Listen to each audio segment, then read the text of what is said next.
এই মুহূর্তে ঢাকার রাস্তা যেন একখণ্ড ফিলিস্তিন। আমি যদি বলি ঢাকার রাস্তায় যানবাহন চলার মতো এখন উপায় নেই, মানুষ হেঁটেই রওনা হয়েছেন বাড়ির পথে। এবং আমরা দেখেছি যে সকাল থেকে কিন্তু তারা এসেছিলেন, হেঁটে এসেছেন, কেউ গাড়িতে করে এসেছেন। তবে এই মুহূর্তে ঢাকার রাস্তা কিন্তু জনসমুদ্রে পরিণত হয়েছে। যারা এসেছিলেন তারা কিন্তু এখন ফেরার পথে।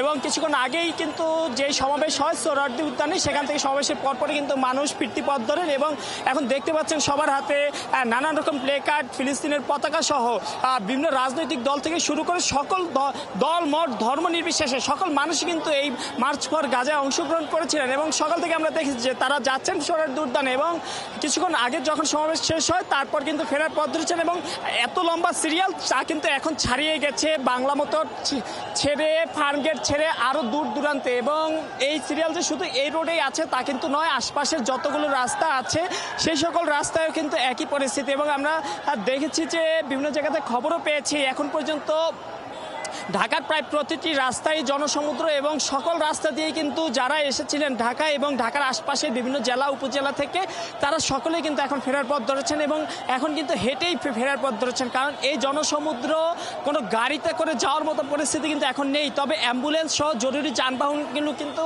তারা জায়গা করে দিচ্ছেন যাতে নিরাপদে তারা যেতে পারেন। এছাড়া বাকি যানবাহন কিন্তু আর বলা যায় যে ঘন্টার পর ঘন্টা ধরে রাস্তায় আটকে আছে। মানুষের পদযাত্রাই কিন্তু এখন পুরো রাজপথ দখলে আছে, মানুষেই কিন্তু পুরো রাজপথ দখলে। এবং তারা এখন ফেরার পথে আছেন। এবং আমরা দেখেছি যে সোহরাওয়ার্দী উদ্যানে কিন্তু কিছুক্ষণ আগে যখন শেষ হয় মোনাজাতের মধ্য দিয়ে, তখন কিন্তু বিশ্ববাসীকে কিন্তু গাজার পক্ষে দাঁড়ানোর আহ্বান জানানো হয়। মানবতার খাতিরে বিশ্বের সকল ধর্ম মত সব কিছু নির্বিশেষে কিন্তু মানুষের জন্য, গাজাবাসীর জন্য, সেই মৃত শিশুদের জন্য, আহত শিশুদের জন্য কিন্তু গাজার পাশে দাঁড়ানোর জন্য কিন্তু আহ্বান জানানো হয়।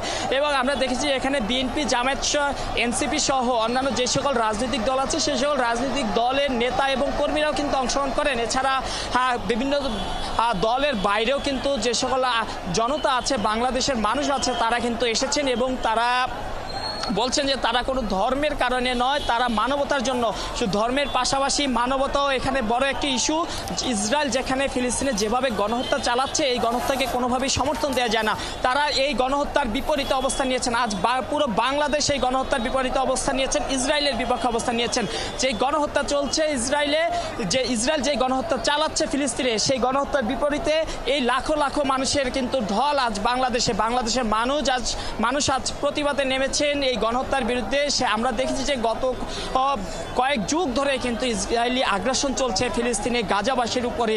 এবং সেই যুগ ধরে কিন্তু কয়েক লাখ মানুষ কিন্তু সেখানে শহীদ হয়েছেন। এবং এখনও কিন্তু সেই আগ্রাসন চলছে। কিছুদিন আগে দেখেছি যে কিভাবে বোমা মেরে উড়িয়ে দেওয়া হয়েছে মানুষের ঘর বাড়ি, কিভাবে উঠছে মানুষের দেহ। সেই এমন বিভৎস দৃশ্য কিন্তু পৃথিবীবাসী দেখেছে। কিন্তু তারপরও কিন্তু আমরা দেখেছি যে পৃথিবীর বিশেষ করে বিভিন্ন দেশগুলো কিন্তু এখনও কিন্তু গাজাবাসীর পক্ষ নেয়নি। এবং এমন পরিস্থিতি তারা বলছেন যে মানবতা সবার জন্য নয়, এই মানবতার জাগ্রত করার জন্যই তারা বাংলাদেশে আজ এই মানুষ কিন্তু প্রতিবাদে নেমেছেন। তারা বিশ্ববাসীকে আহ্বান জানাচ্ছেন, আর কত এক চোখার ভাব নিয়ে থাকবেন, আর কত এই নিপীড়ন দেখে যাবেন, আর কত শিশুর, আর কত মানুষের কান্না দেখে যাবেন।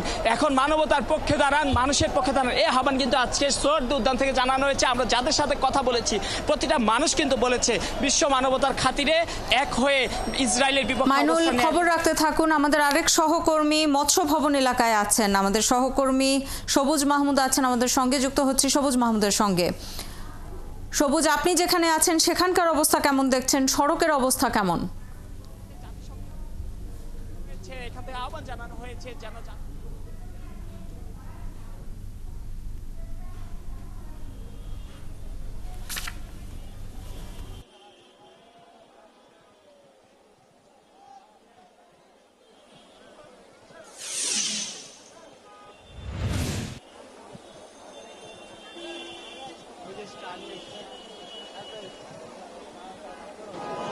শুক্লই আছে, বায়োলজি শুক্লই থাকি। আমি এখন আছি এই মুহূর্তে মৎস্য ভবন এলাকায়। মৎস্য ভবনে আপনি নিশ্চয়ই জানেন যে এই যে মার্চ ফর গাজা কর্মসূচি হয়েছে, এখান থেকে সোহরাওয়ার্দী উদ্যান থেকে এখন এটা আনুষ্ঠানিকভাবে শেষ হওয়ার পরে এখন কিন্তু মানুষজন এই জায়গা থেকে তার যার যার গন্তব্যে চলে যাচ্ছে। যানবাহন যেহেতু এখনো ওই অর্থে স্বাভাবিক হয়নি, সেই জন্য এখনো মানুষজন পায়ে হেঁটে তাদের গন্তব্যে পৌঁছে যাচ্ছে। পায়ে হেঁটে গন্তব্যে পৌঁছতেও তাদের কোনো ধরনের সমস্যা হচ্ছে না বা তারা সেটাকে মেনে নিচ্ছে, কারণ এই যে গাজায় যে ইসরায়েল কর্তৃক গাজায় যে সহিংসতা এবং যে বর্বরোচিত গণহত্যা চালিয়েছে, সেই গণহত্যার প্রতিবাদে আজকে প্যালেস্টাইন সলিডারিটি মুভমেন্ট বাংলাদেশের পক্ষ থেকে যে মার্চ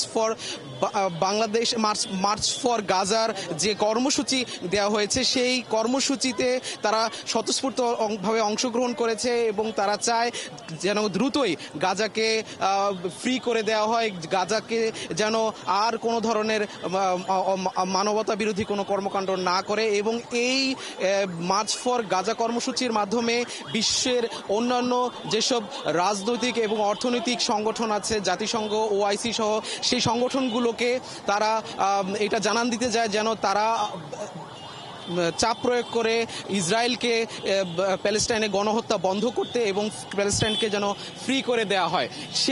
সেই সাথে সাথে তারা এই যে এত বড় একটি মার্চ সফলভাবে সম্পন্ন হয়েছে, আমি পুরো সময়টা জুড়ে এখানে মৎস্য ভবন এলাকায় অবস্থান করেছি, লাখ লাখ মানুষ সমবেত হয়েছে এবং তারা সবাই স্বতঃস্ফূর্তভাবে এই মার্চকে তারা সফল করেছে। এখনো যান চলাচল স্বাভাবিক হয়নি, সবাই যার যার গন্তব্যে পায়ে হেঁটে ফিরে যাচ্ছে। তো আমি কয়েকজনের সাথে কথা বলার চেষ্টা করব এই মুহূর্তে। আপনারা যে এখানে অংশগ্রহণ করলেন, আসলে কেমন লাগলো আপনারা? খুব ভালো লাগছে যে মুসলমান জাতির জন্য আমরা কিছু করতে পারতেছি এখানে এসে। আমরা চাই গাজার গণহত্যা বন্ধ হোক, না হলে আমরা যে ধরনের উদ্যোগ নেওয়া দরকার, আমাদের সরকার যদি কোনোভাবে উদ্যোগ নেয়, আমরা নিজেরা যুদ্ধের জন্য প্রস্তুত, ইহুদি বিরোধী যুদ্ধের জন্য আমরা প্রস্তুত। এই যে আপনারা এখনো যানবাহন পাচ্ছেন না, কিভাবে যাবেন? আপনার মাধ্যমে আমরা বক্তব্য শুনছিলাম আন্দোলনকারীদের মধ্য থেকে।